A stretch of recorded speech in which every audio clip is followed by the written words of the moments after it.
નમસ્કાર મિત્રો, હું હરીશ વેકરી આપનું હાર્દિક સ્વાગત કરું છું. આજે આપણે એક એવી સમસ્યા વિશે વાત કરીએ છીએ જે ઘણીવાર લોકો ધ્યાન પણ નથી રાખતા. હું વાત કરું છું કાળી ગરદનની. જો તમારી પણ ગરદન કાળી થઈ ગઈ છે અને તમે શરમાવશો તો આ વિડીયો તમે પૂરેપૂરો જોજો.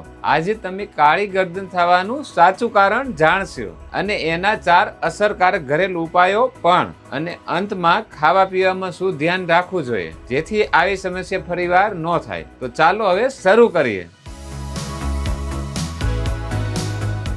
પહેલા જાણીએ કે કાળી ગરદન કેમ થાય છે. પહેલું કે ઇન્સ્યુલિન રેઝિસ્ટન્સ, ડાયાબિટીસ. ગરદન ઉપર કાળાશ આવી જાય છે. બીજું કારણ કે ધૂપનો વધુ સંપર્ક. ગરદન ખુલ્લી હોય છે એટલે તડકાના કારણે ત્વચા કાળી પડી જાય છે. ત્રીજું કારણ છે કે શરીરમાં ટોક્સિન ભેગા થવાનું. શુદ્ધ પાચન ન થાય, પેટમાં ગંદકી રહે ત્યારે ત્વચા પર તેની અસર પડે છે. ચોથું છે ખરાબ હાઇજીન.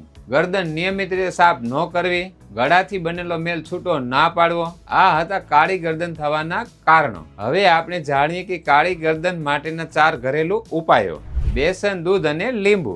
2 ચમચી બેસન લો, 1 ચમચી કાચું દૂધ અને 5-7 બૂંદ લીંબુનો રસ.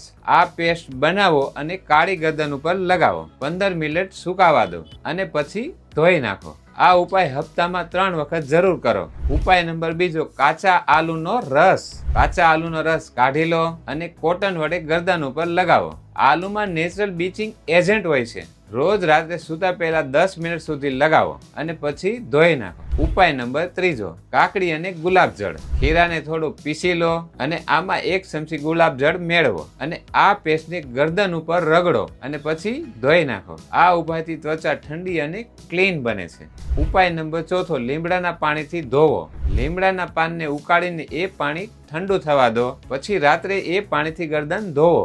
લીમડાના પાણીમાં એન્ટીબેક્ટેરિયન અને સ્કિન ટોનિંગ અસર હોય છે જે ત્વચાને સ્વચ્છ બનાવે છે અને ગરદનની કાળાશને ધીમે ધીમે દૂર કરવામાં મદદ કરે છે. હવે છેલ્લે આપણે જાણીએ આના માટે કઈ ડાયટ અને લાઇફસ્ટાઇલ અપનાવી જોઈએ. લીલી શાકભાજી, ફળો જેમ કે પપૈયા, ટમેટા, પાણી વધારે પીવું, દાળ, કઠોળ, ફાઈબરયુક્ત ખોરાક ખાવો. આમાં સારું પ્રોટીન, સારું ફાઈબર મળે અને કાળી ગરદન ઓછી થવામાં રાહત મળશે. અને કઈ વસ્તુ ખાવાની ટાળવી જોઈએ. વધારે સુગર, જંક ફૂડ, ડબ્બાબંધ વસ્તુઓ અને ગરદન ઉપર કોસ્મેટિક વસ્તુઓ વગર જાણકારીએ નહીં વાપરવી. હવે આપણે જાણીએ કે કોને આ ઉપાય અપનાવવો જોઈએ. જેમને ગરદન કાળી હોય પણ ખંજવાળ, દુખાવા કે રસોડી ન થઈ હોય, જેઓ ડાયાબિટીસના પહેલા સ્ટેજમાં છે, જેમને ધૂપ અને ગંદકીના કારણે કાળી ગરદન થઈ છે. જો ગરદન ઉપર ઊંચા પેચ, ખંજવાળ કે વધુ ડાર્ક હોય તો સ્કિનના ડોક્ટરની સલાહ લેવી જરૂરી છે. તો મિત્રો,